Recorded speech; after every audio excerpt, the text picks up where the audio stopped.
خلاصتاً میں آپ کے سامنے رکھتا ہوں کہ اس ملک کی بدنصیبی کا خلاصہ یہ ہے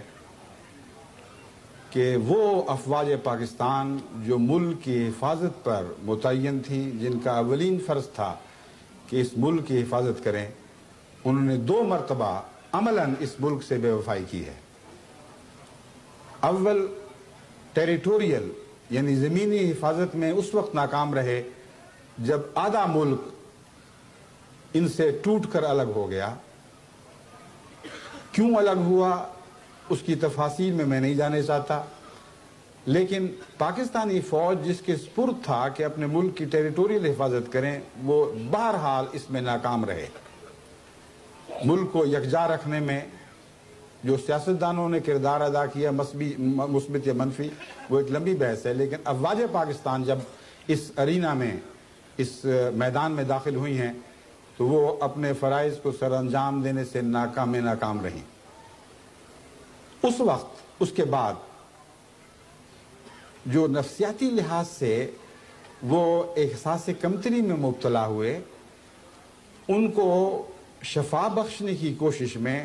جنرل ضیاء الحق صاحب نے ایک نیا فارمولہ پیش کیا، اور وہ فارمولہ یہ تھا کہ دراصل افواج پاکستان ملک کی نظریاتی حفاظت پر متعین ہے۔ گویا کہ زمین ہاتھ سے جاتی رہے تو کوئی پرواہ نہیں، لیکن ملک کے نظریے کی حفاظت ہمارا کام ہے۔ ملک کا نظریہ 2 باتوں کے گرد گھومتا تھا، ایک اسلامی اخلاق اور اسلامی کردار، اور اسلامی انصاف، اسلامی مساوات۔ یہ ساری وہ باتیں ہیں جو قائد اعظم نے اپنے پاکستان کے تصور میں بار بار قوم کے سامنے رکھی تھی۔ اور دوسرا، قائد اعظم کا پاکستان تھا جس کی بنا خالصتاً قومی محبت پر تھی اور کسی مذہبی تفریق پر نہیں تھی۔ چنانچہ بدنصیبی سے آج یہ حال ہے کہ دینی لحاظ سے جو حال ہو چکا ہے وہ آپ نے دیکھ لیا ہے، اسلام کا اس ملک میں کیا بنا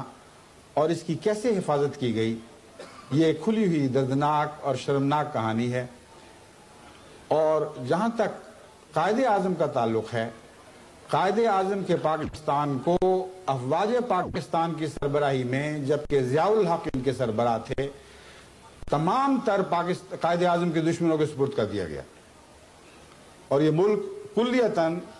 پاکستان کے دشمنوں نے ہائی جیک کر لیا۔ اس وقت کے پاکستانی افواج کے سربراہ کی سرپرستی میں، تو دونوں جگہ ناکام رہے۔ ابھی وقت ہے، ابھی آخری بات نہیں ہوئی، ابھی وقت ہے کہ ان حالات کا ٹھنڈے دل سے تجزیہ کیا جائے۔ افواج پاکستان سے ہمیں دلی محبت ہے بطور پاکستانی کے، اور ہم جانتے ہیں کہ جوانان پاکستان واقعتاً ملک کے لیے ہر قربانی کے لیے تیار ہے، لیکن ان کے سربراہوں کو میں نصیحت کرتا ہوں کہ جو ظلم ماضی میں ہو چکے، جو بے وفائیاں تم سے سرزد ہوئیں مجبوراً طون یا کرہن، اب وقت ہے کہ ان کا ازالہ کرو، کیونکہ اب یہ بات عام سیاست کی حدود سے تجاوز کر چکی ہے۔ جب تک سیاستدان کو یہ معلوم نہ ہو کہ افواج پاکستان ان تمام خرابیوں کا ازالہ کرنے کا تہیہ کر چکی ہیں، اس وقت تک سیاستدان میں یہ جرأت ہی نہیں ہے کہ وہ کسی غلط فیصلے کو درست کر دے یا کسی ظلم کی اصلاح کرے اور اسے انصاف اور عدل میں تبدیل کر سکے۔ اس لیے جب تک یہ واقعہ نہ ہو کہ اوپر کی سطح پر سوچ صحت مند رستہ اختیار نہ کرے، جب تک یہ واقعہ نہ ہو کہ ٹھنڈے دل سے گزشتہ تاریخ کا جائزہ لے کر یہ معلوم کریں کہ کہاں سے چلے تھے، کہاں جا پہنچے ہیں، اس وقت تک اس ملک کی بقا کی کوئی ضمانت نہیں دی جا سکتی۔ حالات دن بدن بد سے بدتر ہوتے چلے جا رہے ہیں۔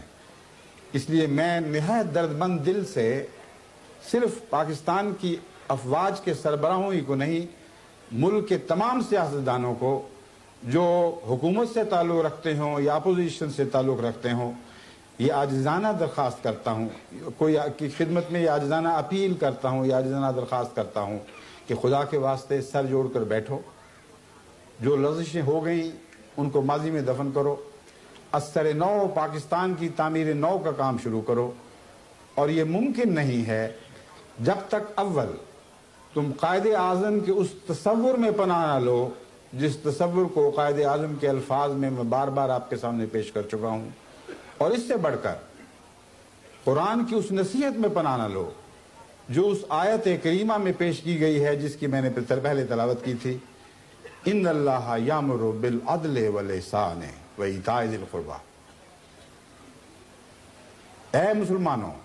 خدا تمہیں عدل کی ہدایت دیتا ہے، عدل سے انحراف نہ کرنا۔ اگر عدل کرو گے تو احسان قائم رہے گا، اگر عدل نہیں کرو گے تو احسان قائم نہیں ہو سکتا۔ ہر وہ سوسائٹی جو عدل سے آ رہی ہے اس پر ناممکن ہے کہ احسان کا بالا خانہ تعمیر ہو سکے۔ پھر فرمایا احسان پر ہی نہ رکو، اس سے آگے قدم بڑھاؤ اور ایتاء ذی القربی کے عظیم الشان محل تعمیر کرو، خلق کو اس مقام تک پہنچا دو جس پر حضرت صلی اللہ علیہ وآلہ وسلم کا قدم تھا، جو مکارم الاخلاق پر فائز فرمائے گئے تھے۔ عدل پر بنا ڈالو، پھر احسان کی عمارت تعمیر کرو، پھر اس پر ایک اور عمارت ایتاء ذی القربی کی تعمیر کرو۔ اسی میں قوموں کی نجات ہے، اسی میں ان کی بقا ہے، اسی میں ان کی عظمتیں ہیں۔ تمام قومی ترقی کا راز ان تین نصیحتوں میں پیش کر دیا گیا ہے۔ پھر فرمایا اگر تم ایسا نہیں کرو گے تو مقابل پر جس خبیث زندگی کا تمہیں سامنا کرنا پڑے گا وہ یہ ہے کہ تمہارے ہاں فحشاء پھیلیں گی، تمہارے ہاں منکر جنم لے گا اور گلیوں میں کھیلے گا، اور پھر بغاوت پیدا ہوگی، اور وہ بغاوت قوم کے مفاد سے بھی بغاوت ہوگی اور خدا کے احکامات سے بھی بغاوت ہوگی۔ جو حال آپ سن چکے ہیں، کیا آج واقعتاً قرآن کریم کا یہ انذار پوری طرح پاکستان پر صادر ہوتا ہے یا نہیں ہوتا؟ یقیناً پوری تفصیل کے ساتھ